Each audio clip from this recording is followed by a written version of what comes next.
So what we're going to do is we're going to walk through the center and explain each piece of equipment and how it was designed to take advantage of stretch reflex, the force velocity, and length tension relationship of muscle, which is really important to understand how our protocols are designed to develop speed, power, athleticism, and economy of movement.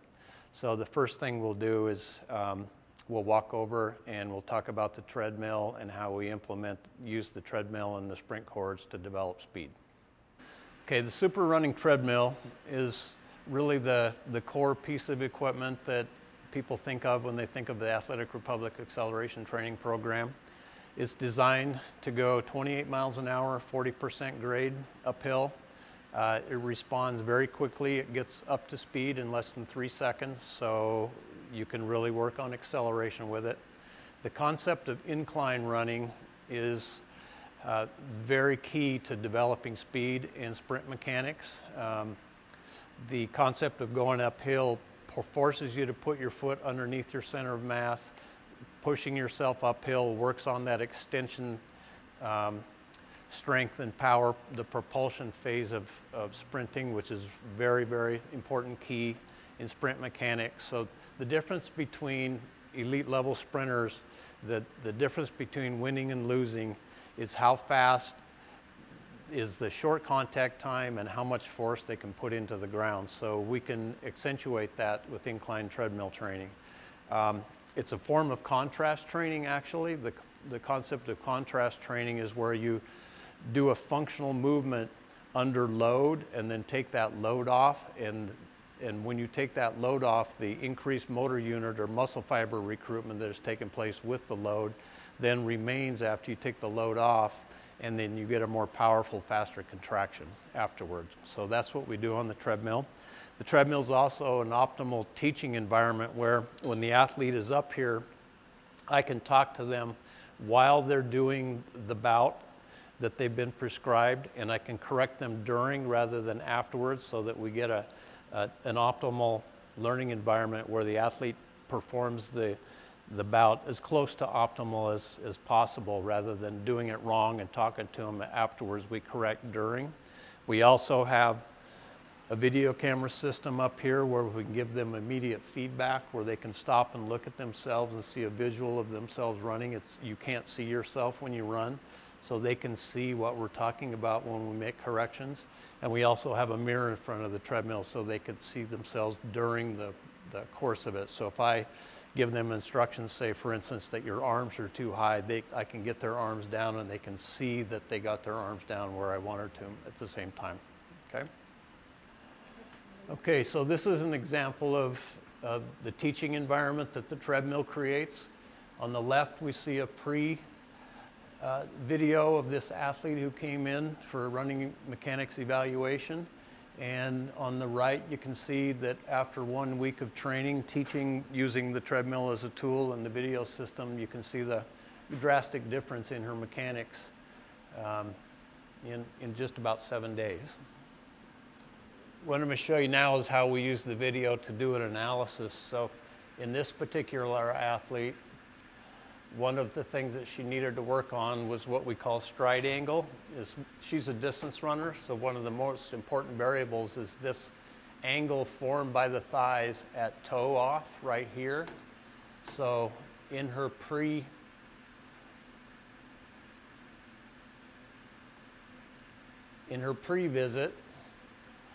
her stride angle was approximately 50 degrees, which is about normal for the general population. But in runners, we want that stride angle to be closer to 80 degrees or more.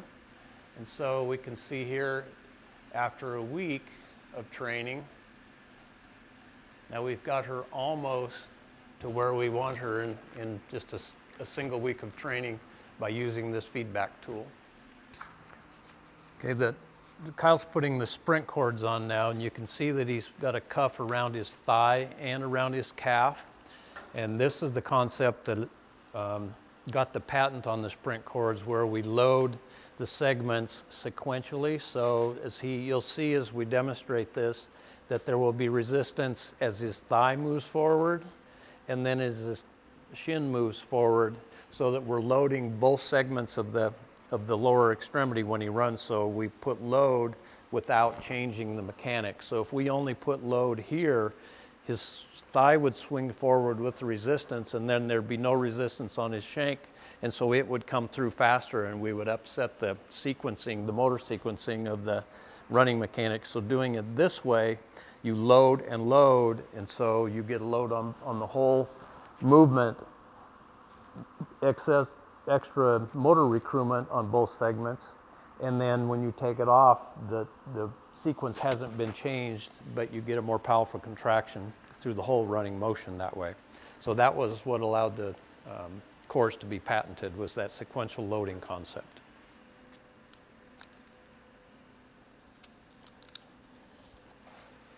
Okay, so now you can see how the resistance is going to load here and then here as he runs. So we'll get up and we'll demonstrate it.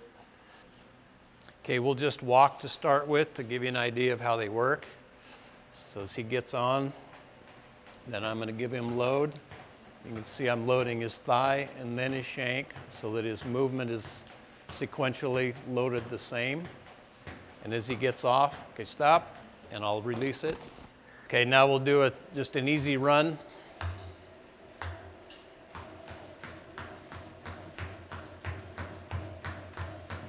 And off.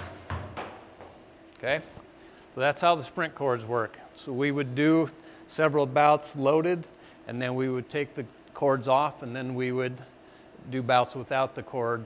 We always, in contrast training, do without, with load, and then without load again to make sure that as we finish that we get the effect of that increased motor unit recruitment, and the athlete gets that sensation of being more powerful and faster contraction after they've done the contrast training. You see how this treadmill is set up with the handlebar on the back. It's designed to do what we call retrograde or backward running and walking on this one. And the idea of retrograde is a lot of athletes actually have to run backwards fast. Best example is a defensive back in football has to cover a receiver coming at him, so they have to backpedal.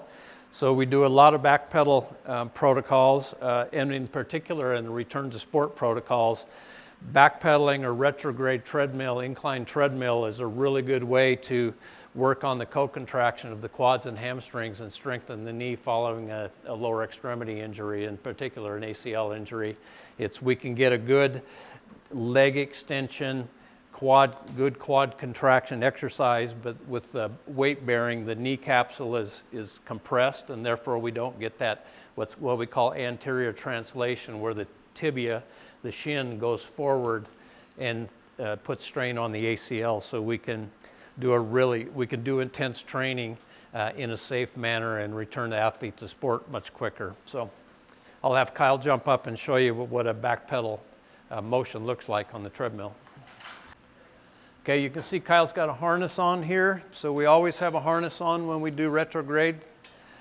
And I'm going to be up here spotting him. So we've got our spotting harness here. And so I'm going to make sure that I've got a hold of him in case he does slip and fall. A lot of times the athlete is coming back for an injury, so they may stumble or something, and going backwards is really a different coordination strategy. So go ahead and do that again. You can see that by doing this, he can completely suspend, and by being up here with the resistance cord holding harness, there's no way he can fall down and hurt himself if I'm paying attention. Okay, so when we do this, we want to get into a nice deep athletic stance. Okay, swing the arms. This gives us a really intense, up to 200% of what walking on the level ground would be as far as quadricep and hamstring activation. So it's a really good lower body workout. And stop. Okay, so that's back pedal treadmill. All right, so the 4-way multi-hip machine has a few specifics to it that we have that a lot of places, or you won't find in other multi-hip machines that might be similar. So we have the ability to change the height of the base, which allows us to kind of focus on different size athletes. So if you've got anywhere from a 7-foot basketball player down to the 5-foot gymnast or just younger athlete in general. All we have to do is change the actual height of the platform itself. It's easily adjustable. There's 5 slots. Once the athletes get the hang of where they set the height to, they can do this more or less on their own as well. So for me, I'm going to set it to right in the middle, and that being that I want to find a height on the machine where the top of my pelvis and kind of where my trochanter is on my femur, in between there more or less, or that kind of close to that pivot point of the hip, we want even with the pivot point of the machine. And this allows us to greatly focus that joint more than anything. There's some core involvement here as well with the multi-hip machine, but overall we're focusing on the structure, strength, and stability of the hip joint. So this, while it might not be as cool as things like the treadmill or the plyo floor, is probably one of the most important pieces of equipment, just because hip strength is the core of every athletic movement that we're going to try and accomplish. The biggest things on here are going to be your running related movements. So those are going to be flexion and extension. So with flexion, we're focusing on the hip flexors and we're driving the knee forward. So for younger athletes who maybe have a little bit of lack in strength here and they have an opportunity to improve, we can focus on hip flexion, which you'll notice is going to be directly related to the running movement of driving our knees forward. At the same time, when they're doing these movements, we'll focus on things like dorsiflexion of the ankle, so we get a lot of those positions. If they can learn to do them correctly on a machine like this while developing strength, it's going to translate over to the treadmill as well later on. And then going the other direction, we'll have extension. So now we're doing that propulsive action of running. We're focusing on the hip extensors, glutes, hamstrings through this movement while still maintaining some stability through the leg that's on the ground. The other added benefit is we can do adduction and abduction. So these are going to be movements that are more lateral, okay? So abductors being the muscles that are going to move the leg away from the midline. Adductors are going to be the ones moving it toward. Now, for a lot of athletes, this is more directly related to stability, and developing stability is going to be huge no matter what sport you play. But if we want to specifically relate this to athletes on the field or court sports, then it's going to have a lot to do with how they open up facing a defender, if they cross over, if they have to change directions quickly. So we're going to do those specific movements. You might see opening up laterally through abduction, and then vice versa doing adduction if they have to cross over in any facet of sport. They're going to be able to continuously face an offensive player if they're a defender. They're going to be more stable when they're changing directions, more agile as well. So if they're someone like a running back, for example. All right, so this is the plyo press. It's going to look pretty similar to a leg press machine that maybe you might see elsewhere. The biggest differences and the reasons we use this and the reason we have one specifically designed for our training systems is so that we can do this with plyometric movements as well. So the plyo press, while it allows us to do pressing motions, it also allows us to do jumping motions. So the track that the seat sits on will slide back and accommodate even some of the tallest basketball players to be able to do plyometric movements with weight added to it, so loaded jumps. The other added benefit is the weight stacks. We can set it below the athlete's weight, and therefore if we have somebody who is in a return to play capacity, whether it's after an ACL repair or any kind of lower extremity injury that they're returning from, we can start them with loads that are far below their body weight. So even things that they might do on the ground, if they're too difficult, we can start them here, start to develop strength, and then as they progress, we can let the load progress with them. So the big things on here, the reason this is proprietary to us is going to be a few things as far as the arrangement of everything.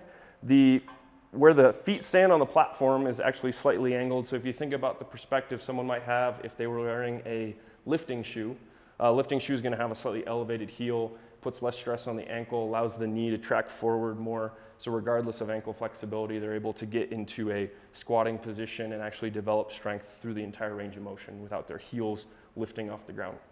The other thing is going to be the slope of the seat back here is angled, and the reason for that is we want to be able to apply load, but not have it centered on the shoulders. If you use something like a barbell for back squats or jump squats, that weight on the shoulders is going to cause spinal compression, and we want to avoid that in the long run just because it's harder to recover from. It can potentially cause other injuries in the long run as well. So by spacing out the load throughout the entire slant here over the entire back and even into the hips, we reduce a lot of that stress on the spinal cord. The other things are going to be the force plate on the front here. So not every plyo press is going to have a force plate, but what we'll use this for is for our 3PQ technology software that will be able to do force plate testing, measuring maximum force, maximum power, and overall, velocity of jumps, so we can actually measure and quantify what an athlete does when they first start with us, what they do at the end of a training program, and as they progress years and years down the line with us.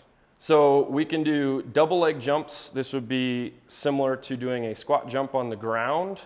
And the big thing's focusing on knee alignment, foot alignment. So we're looking for whether or not there's valgus knee movements when they do these kinds of things. Same goes for single leg jumps. Single leg jumps are just going to be the same movement, obviously, on one leg, different load applied. And these are done relatively quick succession, so it's not really a pause, it's a jump, and then we're trying to train the stretch reflex as the athlete comes down and jumps again after that. We can also do double leg presses, so just think more of like a natural two-legged leg press, and then we can also do single leg presses. And once again, this just allows us to control the load easier, allows us to control where the stress is applied on the body, so we're not just throwing tons of weight on a barbell and expecting somebody's body mechanics to remain intact while they're under stress. All right, so this is our 3PQ software that we use for force plate testing. There's a lot of different tests that we can do on here. I'm gonna have Jim right now perform an isometric test. So what he's gonna do is we've loaded the weight stack all the way so the actual plyo press isn't gonna move. So all the force that he pushes into that force plate will go directly in. It's not gonna cause any movement. There's not gonna be any work done technically, but we're gonna see how hard he can press into the force plate. And then we'll take a look at that data. So, all right, so I'm gonna have Jim do an isometric test here with both of his legs. We're gonna go for 3 seconds, and he's just gonna press as hard as he can. You ready? Yep. 3, 2, 1. Push, push, push, push, push, push, push, push, push, push, push, push, push, push, push, push, push. Rest. Good. Okay, so what the force plate did was it actually waited until I told him to press, and then as soon as it pressed, it takes a measurement from that point. And what this does is it first off spits out a pretty graph for us to look at, and there's a few things we get from just an isometric test. We can see how much actual force was pushed into the force plate maximally at the peak of the test, and then we can also see how quickly he got to that point. So the slope of the line here leading up to that first peak is going to give us RFD, or rate of force development, which is an indication of how quickly he can get the muscle tissue to fire. So not just how strong he is as a push with both legs, but also how quickly he can generate that force. This is a little bit smaller to look at, but we can see those numbers in actual numbers rather than graphs. So 355 max force, RFD of 302.6, and that's because, as we can see from the graph, we get a little bit of curvature before we actually hit that peak force point. Okay, another primary test that we'll do on the force plate is going to be using the jump mechanics. So we'll actually have the athlete jump with 120% of their body weight. This is based on research that shows if we were to do, say, squat jump with 20% of our body weight, or 20 to 30% of our body weight, we actually get kind of that maximum wattage zone, that maximum output of power. So 120% set on the plyo press. So the athlete is jumping with their weight plus some. And over the course of 30 seconds, we're going to have the athlete continuously jump for height repeatedly. And what this is going to do is a few things. One, we can see how much force they can generate jumping. The other thing we can see is overall power over the course of the test. So we can see the peak power both from a positive and a negative standpoint. So this is the bottom portion here is them landing on the force plate, how quickly they can decelerate, turn the momentum around, and turn it into a concentric movement, or the actual upward movement of the jump. The other thing we can look at here is going to be their overall stamina over the course of that 30 seconds. So 30 seconds is too long to be purely ATP based in the energy system. It's going to cause us to go into anaerobic glycolysis a little bit, which means fatigue is going to set in. We're going to get that burning sensation. And so we can see how well the athlete can generate power over the course of 30 seconds. And so for this test, you'll see we have a decrease of about 21.5% power from their highest jump to their lowest jump later on through the test. So this is good to indicate stamina over the course of just even a short period of time. So for somebody who might be like a linebacker or a lineman, for example, who might have really high power, we're probably going to see that taper off even in the first 10 seconds and really fall off later at the end, versus somebody who's a distance runner, we're going to see a little bit more consistency across the line, but overall it's going to be lower in overall power because these are not strength and power-based athletes as much as someone who plays football, for example, or is a sprinter. And then we get a few data points that we can look at too in terms of max force, maximum power, average power over the course of that 30 seconds, work that's done, average rate of power development, and then these decrement numbers are those decrease due to stamina over the course of the test. The main reason we're testing is so that we can validate everything that we're doing from a training standpoint. We want to make sure it's working. But at the same time, this also creates a lot of value for us to give to the client when they come in. They're going to come in, they're going to go through a battery of testing, and then after 8 to 12 weeks of training, we might test them once in the middle, and then we'll test them again at the end, and we can present them with a report card that's actually going to show them and their parents their progress over that time, and actually gives them a lot more value, helps them see the value in what they're actually getting from your training program as well. Okay, this is the plyo floor. This is essentially a sprung basketball floor. It has give to it, which takes away some of the impact forces when we're doing plyometrics, and it also gives a spring back, which actually adds to the training effect, adding some of that eccentric load to the movement. But the original intent of it is to reduce shin splints and things where you're jumping on the floor. This is where we do our agility multi-directional activities, so our ground-based plyometric movements. So you can see on the floor there are multiple patterns here. The colored dots. Over here we have a different pattern. And so what we do on here is we working on the stretch reflex, trying to reduce the amortization phase, which is that phase of muscle contraction between the loading and the takeoff in simple terms. So between the concentric and eccentric muscle contractions of movement. And so you can see these different patterns. They go from very close, simple, and then they get wider and wider and more complex as the athlete goes through their protocol. So you can see we have 1, 2, 3, 4, and then we have out here 5, 6, 7, 8 around the outside. And so the idea of this is to teach the athlete to move laterally, diagonally, forward and backwards, and maintain their center of mass or their center of gravity in one spot as close as possible, and be able to move their feet farther and farther apart, quicker and quicker, without having to move their whole body side to side. Research has shown us that if when we're doing lateral kinds of things, when we're doing agility movements, if we move more than 18 inches, it becomes more of a strength movement rather than a neuromuscular, a nervous system training movement. So the idea is for us, we'll use what we call the inverted funnel principle of plyometrics, where we want to keep our center of mass here and move around in an inverted funnel type movement. So the idea is learn to move from 1 to 4 and eventually get from clear out here to A to B without moving significantly my center of mass side to side. So I'll have Kyle show you how some of those work and demonstrate those for you.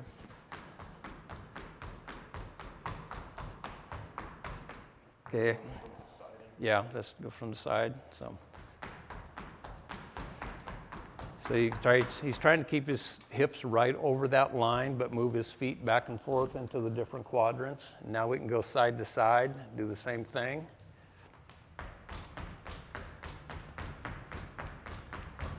Good, okay, so again, his hips are staying over the intersection of the lines, but feet are moving side to side. And then we'll go diagonal. So we'll go same thing, and switch to the other way. Everything we do, we go symmetrical, so we go one way, then we go the opposite way. And then, just as in on the multi-hip machine, we need to really work on our hips. So now we're going to do some split series things. So we'll go, red to red.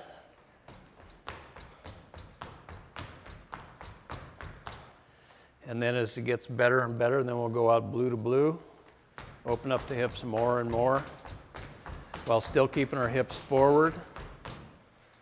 Okay, and then we won't make him go to green since we're not warmed up. Let's do a 1, 2, 3, 4 to show how we need to move around. Okay, same thing, basically keeping his belly button right over the intersection of the line and moving his feet around the quadrants. Okay? Then, as we talked about contrast training and adding load, we'll add, actually to get height, we'll use our foams. These are foam blocks rather than solid blocks, so that if the athlete trips, lands on it, that they don't turn an ankle, trip and hurt themselves, but still gives them the height to go over. So.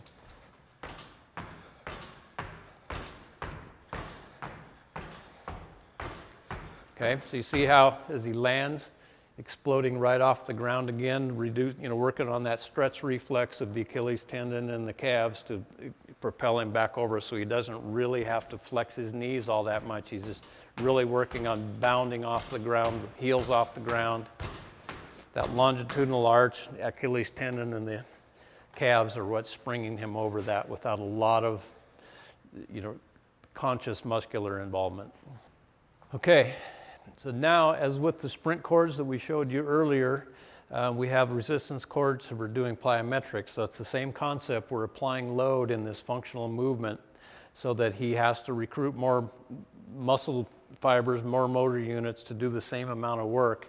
And then when he's done, then we take him off, and then you'll get a more powerful contraction. So we can go through the same set of exercises, but now he's got resistance. So you see here, the resistance is from behind, so it's forcing him to maintain his balance while he's being pulled backwards.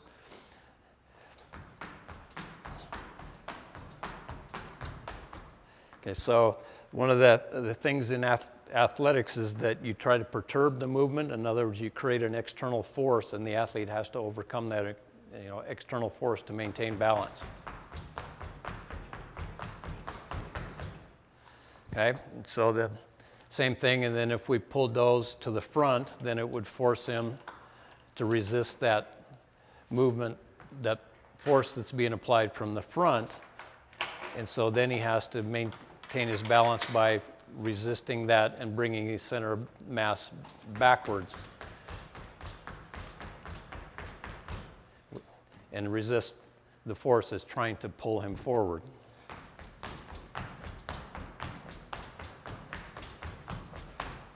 Then to make it really hard, we could put all 4 cords on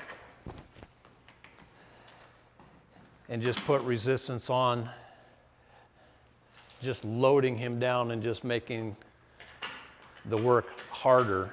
Since the force is coming from both directions, it's not so much balance, but it's just adding load to the movements.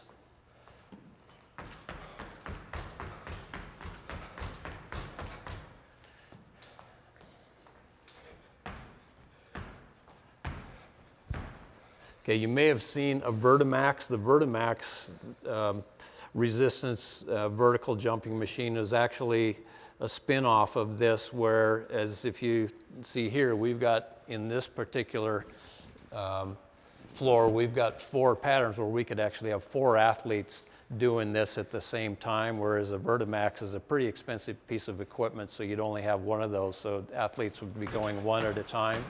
So we could have a whole team in here with the harness on and have them go 4 at a time and do this loaded plyometric jumping exercise, and then have the next 4 jump up while the first 4 were doing their recovery. So it's a much more efficient way to do it. All right, so these are the Synaptech goggles. We use these specifically in our sensory classes, and this is part of our enhanced training package that we offer to our athletes to kind of overall round out the athlete experience. So while the bulk of what we do with using the treadmill, the plyo floor, a lot of our other equipment to develop strength, power, speed, this is for that component of their brain more so than just the physiology of their muscles. So what this will do is these goggles will flash, and we'll show you a close-up of that too. What they're doing is they're cutting off your vision completely, so they will black out for a fraction of a second, and you can set the rate at which they change. So the faster it blinks, the easier it actually is. You get more visual time to actually see and track objects, and then as you increase that time rather of blackout points, you create more times where the brain has to fill in the gap of movement. So in the case of a ball traveling through the air, a wide receiver having to turn their head quickly, be able to find the ball and then track and know where it's going to land so while they're running a specific route and trying to catch it at the base of the arc. A baseball player, for example, having to track the ball from release point of a pitcher, they have fractional amounts of time to know how it's going to move, how it's going to respond, before it gets to the plate so they know whether or not to swing. So reaction time is a big component of this. Object tracking is a big component of this. And we can use both of those combined in one really, really easy piece of equipment. So what we'll do is we'll often have the athletes catch or just kind of follow objects in easy environments to start with. The same way we would do any contrast training, getting used to the movement without having to think about much. And then what we'll do is we'll add the resistance component, the same way we would add cords on the treadmill or the plyo floor. We'll have the athlete put the glasses on, and now the vision is obscured. So now I'm going to have Jim toss me the ball, and I have to pay attention a lot more directly. So as my vision gets obscured, I have to be able to keep my eye on the ball when there's less time that my brain has to process where it's traveling to. Okay. Same thing goes, like I said, for that kind of receiver position, so you can have somebody facing the other direction, turn around quickly, and then immediately have to track the ball again, adding a little bit more complexity to that. So as the athlete starts to find that it gets easier, like I said, we can change the rate at which the blinking occurs. Then we'll have them perform the action again, obviously without the resistance, and it feels a lot easier, a lot simpler, and they're going to probably be able to show off a little bit more. As we change the number on the side here, it'll change how quickly they blink as well, and that allows us once again to change how much visual time they have to respond. The other really cool component on this is we can actually change whether or not we are doing, hold on, I screwed that up. Okay, I'm going to start that over. The other really cool component on this is not just the blinking component with both eyes, but we can actually change whether or not both eyes are going or one eye is going. So if we want to obscure vision completely in one half and have them only track using a less dominant eye, for example, we can have them do it that way, and that way we train each eye individually, the same way we might train each leg individually in a lot of our strength or speed capability pieces of equipment. So when both eyes are blinking, we have the ability to see through both, and then the rate at which they're blinking changes how much time we have to track an object. And then as we decrease that time overall, as the athlete becomes more adept at it, you'll notice the more we block out their vision, the less time they'll have to actually track the object. You won't want to do this directly in front of them. Obviously, you want to go further distance so they have more time with an object traveling through the air. You can do this while doing balance work. So the difference between doing it on a single leg motion, doing it on a single leg on a BOSU, you can add more complexity to it as well. So you can see here we're changing which eye is completely blinded, which eye gets a little bit of view, and then we can go back to both of them as well. Okay, the throwing cords and the kicking cords are very similar to the sprint cords and the plow cords we just used. Again, you can see where we're doing sequential loading of the segments. So we've got a cuff on the upper arm and a cuff on the lower arm, but leaving the wrist free so that the throwing motion from the wrist down is not affected. So it's very similar. kind of thing, we get a resistance. So go ahead and come to neutral. Okay, so right here is where the resistance is going to start. So I'm going to start here, and then Kyle is just going to go through a throwing motion. And we put resistance, and then we come back slow, slow, slow, reverse the movement exactly the same way we went forward so that we get the decelerators trained as well as the accelerator muscles. And same thing, it doesn't matter what the sport is. You could use this with a lacrosse athlete on their stick as well, okay? So you just attach the resistance to where it's putting the resistance appropriate to the motion of the upper body movement. Again, the same thing, we're adding load, recruiting more motor units, more muscle fibers to do the exact same motion, and then when we take it off, the nervous system is reset to use those extra motor units to produce a more powerful and faster contraction. So you can see here, so in the case of football, then we would rotate that around because the motion is more this way versus the baseball would be this way.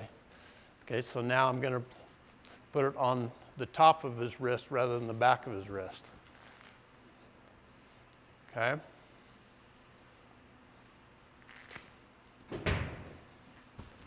Okay, so that's the throwing chords. And then we can do the same thing with kicking chords. So with the chords, we're not only adding load and increasing strength and power and speed, but we're also reinforcing correct mechanics. So if an athlete's mechanics aren't optimal, we can guide them through an optimal motion for whatever the skill requires and reinforce that with that load.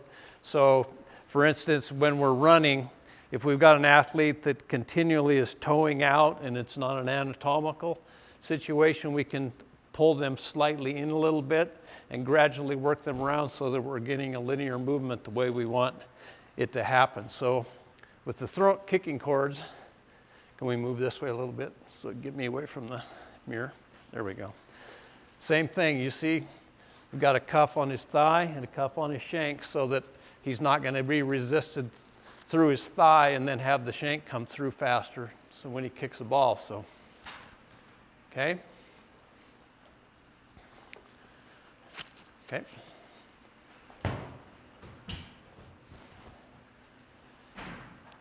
Okay, so that gets you an idea of just to load the segments, extra resistance to increase power and speed. Okay, so these are the power chords, and the idea of these is to load the upper body to do multiple functional things. They're multi-sport chord, power chord, synonymous. But the idea of here is it's getting load as Kyle moves his hands forward, so you can picture if he's a soccer goalie and needs to reach out and be quick to, gets the ball. Or if he's, we don't have a lacrosse stick, but if he's a lacrosse player, wants to work on his shooting power, his stick handling, provides resistance to the upper body. Okay. So I'll come around here, play catch. So, okay, I'm going to score. He's a goalie. He works on the explosive power to reach out. So you can imagine doing this and then adding the synaptic strokes, so you're getting contrast training in his arms as well as his vision. Okay. Forces you to get your hands out in preparation to do a better job of receiving the ball. Okay, same thing if he's a wide receiver. Ball always doesn't come right to you, so you got to be able to explosively reach out and receive the ball.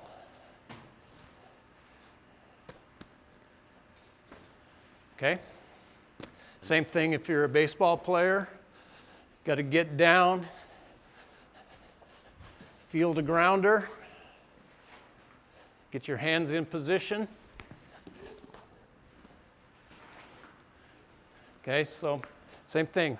Concept of contrast training added to every sport-specific movement that your trainers can be creative enough to think of to implement to their athletes. These are our mobility sticks. So this is something we use as part of our recovery classes, and that's another component of our enhanced training offer. It allows us to do a lot of stretching modalities, rotational stretching modalities, as well as just kind of put an athlete in a position where they might not be able to get to certain stretch points naturally on their own. These are made of fiberglass, so they've got a little bit of flex and give to them, and that allows us to use it a little more easily. So rather than the body being forced into super awkward positions, the bar will bend, as opposed to using something like a barbell or a metal piece of tubing that won't give as much. So a lot of the components can be found on the mobility stick YouTube page, but there's a lot of easy things to do as far as upper body, torso stretches. We'll use it a lot of times for, like I said, basic rotational work, getting athletes loosened up as part of their warm-up, as well as part of the recovery component. But basically giving us the ability to force athletes to hit stretch points, increase range of motion a little bit more directly, using a tool that's designed specifically for it. So, and then we have more of our recovery components. These are from Hyperice, a big brand right now that you'll find a lot in the NBA, for example. Guys are always on the sidelines using things like the Hypervolts. These are vibration pieces of equipment that allow us to do myofascial release a little bit easier. Because we're a no-touch facility, we want to give the athlete the tools that they need to help with their recovery process, being that it's going to be the system that allows them to leave one workout one day, help them start preparing for that next workout that might even be 1 or 2 days away. So a lot of these just going to allow for easy hands-on of muscle tissue that we've used that day specifically. It allows us to get into tighter spots. There's a lot of different heads that come with this as well. Your facility can have as many of these as you need, and often have a recovery lounge that we'll show you as well, where we'll have these kind of set out, laid out for the athletes to use on their own time if they come in early, if they're going to stay a little bit longer afterwards as well. And then things like the Hyperspheres as well. This gives us the ability to kind of use as a roller, the same way you might roll over something like a lacrosse ball, but once again with that vibration component. The other cool added feature with a lot of these is they're good for helping with overall release through the shoulder capsule. So regions that are hard to roll out, we can do basic internal and external rotation movements, and when you squeeze the ball, you'll feel that come all the way through the shoulder complex, rather than trying to just awkwardly find spots later on. So our recovery lounge here in Park City is just a small space and really going to depend just center by center, but we like to start incorporating these into a lot of centers just so the athletes have a place they can go before or after workouts to start working on either part of that release before they warm up, or even after a workout if there's those tight spots, knots that build up obviously over time. And then we also use this as kind of an open space for those people that are on memberships as well. So if they want to come in and use something like the Normatec boots or the vibration equipment that I showed you earlier, it's going to have a charging station for everything, so everything's easily accessible. The athletes can place it there when they're done. They're always charged. Stations to hang all your foam rollers. And then kind of the big cool piece of equipment is Normatec. Normatec was actually acquired by Hyperice, so now these are a really easy package to combine with a lot of the vibration equipment. These are large boot systems that will fill with air, and the idea is that it's going to cause compression the same way we would get compression through wearing compression material to recover, but also to help kind of restrict and push blood flow out of the lower extremities, the same way ice would, without a lot of the negative effects we might get neurologically from doing too much icing or too cold of icing. So this will act as a flushing mechanism, pushing from the bottom, moving up, and then releasing to let that new set of blood flow, new nutrients come in and just overall speed up the recovery process.